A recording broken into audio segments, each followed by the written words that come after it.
waaw comme ni ngeen ko déggee gise ko yéen journalistes yi affaire Khalifa Sall nekk na affaire boo xam ne moo yéem Sénégalais yi képp koo xam ne patriote nga di doomu Sénégal te di xalaat li nga jikko yi ak dëggu bi fi sëñ Touba bàyyi bi fi Maodo Malick bàyyi bi fi maam Njaasaan bi bàyyi ak Laayeen yi bi fi Lat Joor bàyyi bi fi Lamine Gueye bàyyi bi fi Senghor bàyyi nga xam ne suñu réew tey jii tey ak justice am doy na waat ci affaire Khalifa bi metti na ñëpp koo xam ni maire Ndakaaru nekk fi ministre nekk fi député tey jii tey ñu dellu falaat la député ñu ni doo jël sa yére député bi sa droit yi gën a élémentaire ci àddina yoo xam ni citoyen simple sax bu ñu jàppoon war na ko am asuma moom mi nga xam ni maire Ndakaaru la di député de surcroît ñu ni ko doo ko am loolu nag ñu mën ko tuddee acharnement ci nit koo xam ni am na bëgg-bëggam bëgg-bëgg boo xam ni pour jël réew mi defar réew mi la ndax bu leen fàtte ni élève wu Senghor la woon xale boo xam ne dafa judd ci état jàng état xam luy état xam luy méthode et organisation xam it luy politique xale boobu tey moo taxawoon ni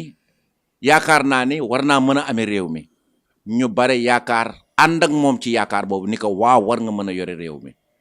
waaye nguur bi fi nekk ni ko loolu de du fi amee ñu jël ko accuser ko ci loo xam ne teguwul fen tëj ko ñu demande xawma ñaata yoon ay liberté provisoire ak liberté sous contrôle judiciaire yëpp ñu bañ ko agsi nañu nag tey ci ni dañ koy juger lépp lu ñu mënti def nañu xam ni nit day dogal nit day bëgg am bëgg-bëggam mais yàlla mooy dogal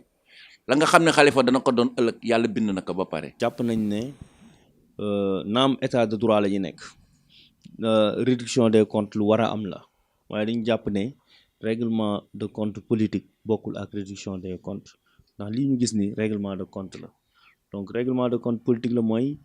kenn amul droit ne bëgg naa donc dañu bëgg a jël li nga xam ne mooy ambition wu maire de Dakar daal di koy vraiment neenal ci élection yi ñu jëm ndax ñëpp xam nañ ne mbiru Khalifa Sall mbiru politique la li tax muy mbiru politique mooy patamee bi ñu koy def ak droit mi nga xam ne depuis bi ñu koy convoqué benn bésu samedi lañ ko convoqué te samedi kenn du ci convoqué nit ñu pare ci loolu IGE 18 mois la def mairie de Dakar pour càmbar li nga xam ne mooy dossier Khalifa Sall caisse d'avance boobu mais ñoom ci une semaine rek patamee nañ ko daal di koy tëj ci kaso bi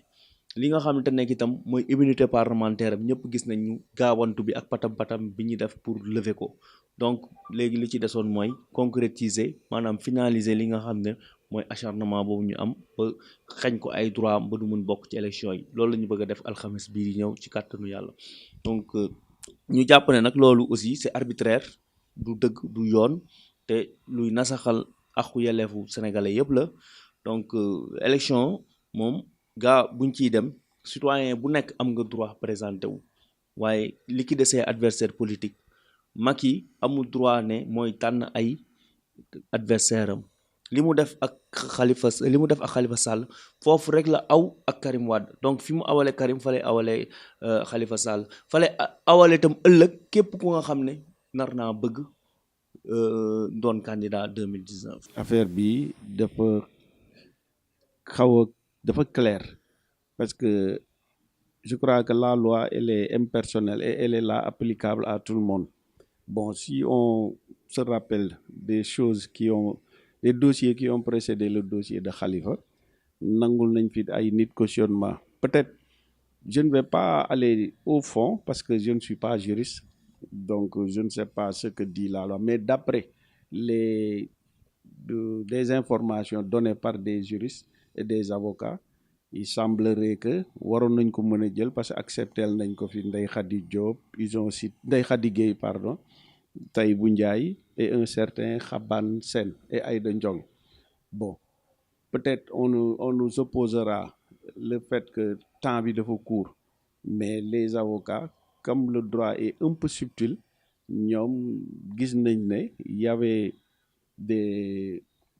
il y avait des recours qui rendaient suspensif le qui, mais le juge s'est précipité pour faire une ordonnance de renvoi. Le procureur qui a fait un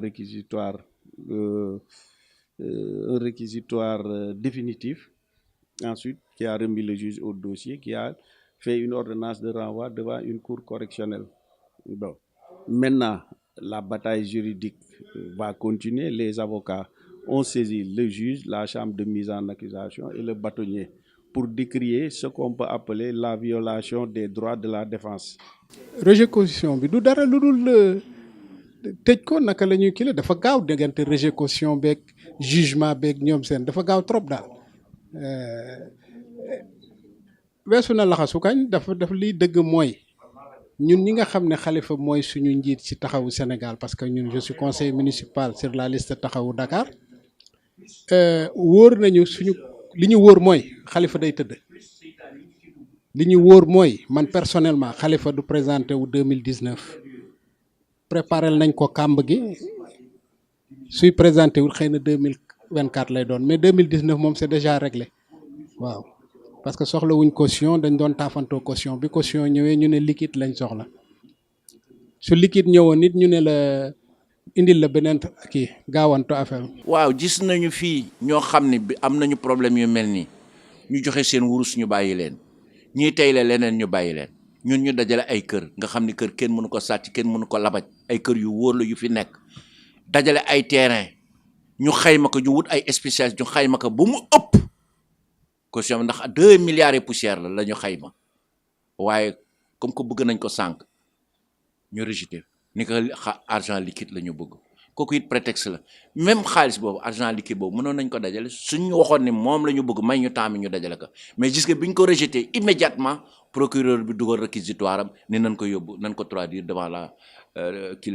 correctionnelle chambre correctionnelle. ñëpp xam nañ ne procès Khalifa Sall bi du procès équitable du maanaam jaarul ci yoon ndax su awoon ci yoon su Khalifa cautionné war nañ ko mën a bàyyi mu ñibbi ndax jurisprudence su kaawu yi fi jot a jaar yëpp bëri na am na ñoo xam ne ay lingots d'or sax cautionné nañ ko ñu bàyyi leen ñu ñibbi mais Khalifa état bi nangu ko bàyyi mu ñibbi état bi daf koo bëgg a téye benn place pour anéantir ay ambition politique am maanaam tey bu cautionné woon 10 milliards tam du tax mu génn ci kaso bi tey immunité parlementaire moo ëpp solo cautionnement ndax immunité parlementaire loi moo la ko may constitution réew mi moo ne député kenn mënu ko jàpp te pourtant jàpp nañ ko mu tëdd ci kaso bi donc ñu violé ko. Peut-être le juge d'instruction bi ko def am na fu mu sukkandiku avocat yi interpellé nañ ko peut-être il faut attendre ses réponses pour mën a am une appréciation vraiment un peu plus crédible et claire par rapport à ce rejet-là mais a priori vraiment l'acharnement dafa xaw a feeñ dans ce dossier-là. procès bi amuñu ci yaakaar man boog personnellement awma yaakaar ci procès bi di tax awma yaakaar ci procès bi mooy cin bu naree neex su baxee xeeñ mais lii di bax nii ñëpp xam nañ ne dara xeeñu ci nit ki dañ koy condamner uniquement pour empêcher ko mu bañ a battre campagne uniquement pour empêcher ko mu bañ a nekk candidat en 2019 donc projet la boo xam ne état bi mûrir na ko complot d'état la mûrir nañ ko ba exécuter ko phase terminale la nekk. ñun ak parti de l'opposition yi ñun waa nitu Khalifa yi ñun conseil municipal bu Ndakaaru ak bu Médina de tout le temps combat wu Khalifa dañ ko mas a porté depuis buñ ko tëjee ba léegi ñoo ngi ci terrain bi lépp loo xam ne xeex bi jaroon na ko def nañ ko ko ci baatin def nañ ko ci saayir ànd na nag avocat yi xeex ak avocat yi ñoo ngi def mobilisation sociale ak politiciens yi